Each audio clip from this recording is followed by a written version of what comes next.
Ассалаумалейкум достар, мен сіздерге осы қазір планшет, смарт планшетті көрсеткім келіп тұр. Қараңыздар, 32 дюймовый үлкен планшет. Ішіндегі встроенный бәрі Android. Ішінде бәрін қолдануға болады. TikTok, Instagram, кино көргілеріңіз, кино өзіңіз жазып аласыз. Google'дан көре берсеңіздер болады. Бұның өзі былай положенияларын ауыстыруға болады. Астыға төмен өте жеңіл. Қараңыздар, менің бойым 183. Менің бойымен бұл қараңыздар. И осындай кішкентай моделі бар. Бұл астыға үстіге көтерілмейді, тек осылай тұрады, осы положение былай ғана бұрылады.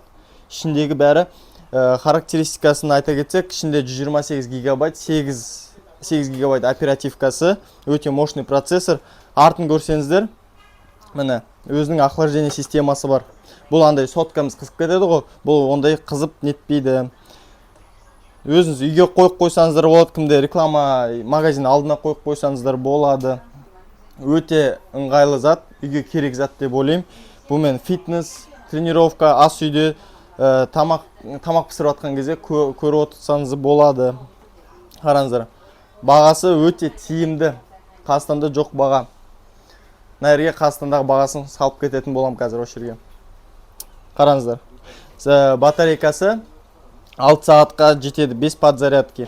Бір зарядтағаннан кейін 6 сағатқа жетеді, міне көрдіңіздер ме, охлаждениесі. Мына жерде қосатын батырмасы бар. Өте жеңіл, өте устойчивый зат. Сапасы жақсы. Қараңыздар. Мынау үлкені 32 дюйм, мынау 21 дюйм.